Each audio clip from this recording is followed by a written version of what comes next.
Soy Rosina Lezeta Govitz, profesora de la Facultad de Ciencias de la Educación y Humanidades de la UCS, y la clase que voy a presentar hoy es Miguel de Cervantes Saavedra y los aportes a la literatura.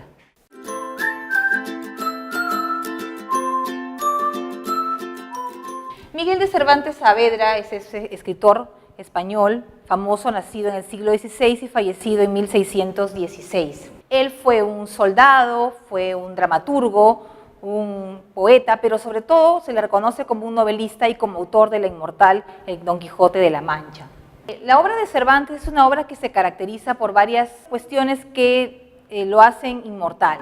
Entre ellas, en primer lugar, está su originalidad, sobre todo en la narrativa. Así, por ejemplo, El Quijote es una obra que tiene como punto de partida la parodia de las novelas de caballería, pero que con el correr de la novela se va transformando en otra cosa, en una novela polifónica en la cual los puntos de vista, las perspectivas, las cosmovisiones se empiezan a superponer y inclusive hay juegos metaficcionales en los que se mezcla la realidad con la ficción.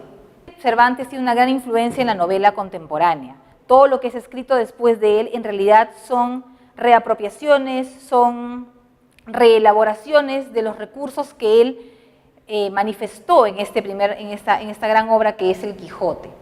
También fue un dramaturgo, de hecho esa fue su gran vocación, aunque evidentemente fue eclipsado por otros dramaturgos mucho más audaces como Lope de Vega. Sin embargo, esa impronta teatral también va a manifestarse en sus novelas. Y obviamente Cervantes fue un revolucionario como novelista.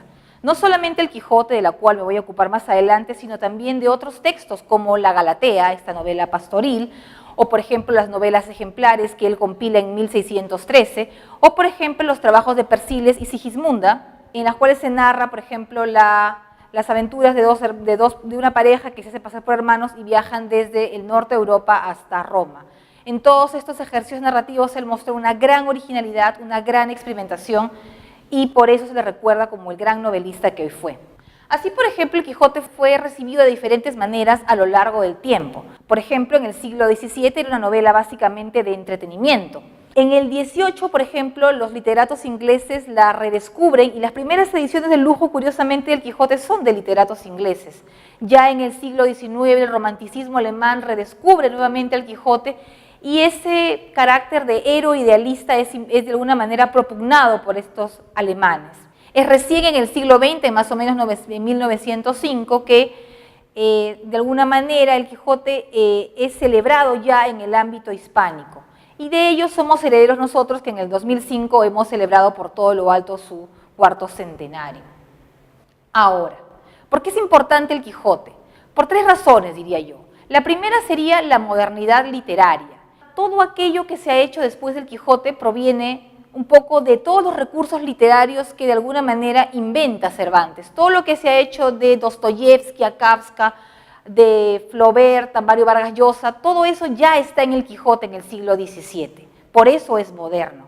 Pero también es moderno por las ideas que están dentro de ese texto. Si uno lee el Quijote puede darse cuenta que todo ese mundo, ¿no es cierto? Todos esos valores, esos intereses, esos afectos que están en el Quijote son afectos y son posiciones y son intereses que pueden ser identificados con el mundo contemporáneo. En realidad el Quijote de alguna manera es una sabia combinación entre erudición libresca y experiencia vital, que puede ser claramente representada en esa pareja que son Don Quijote y Sancho Panza. Finalmente también tenemos que reconocer al Quijote como una obra de arte lingüística, porque de alguna manera Cervantes lo que hizo fue cristalizar toda esa lengua viva del siglo XVII, toda esa lengua que estaba en ebullición, que estaba siendo hablada, que estaba siendo estudiada. Y nosotros en la actualidad que leemos el Quijote, de alguna manera somos sus herederos, y por eso es importante leerlo. Esas son las razones por las cuales estoy dictando la clase de hoy, los aportes del Quijote en la literatura universal.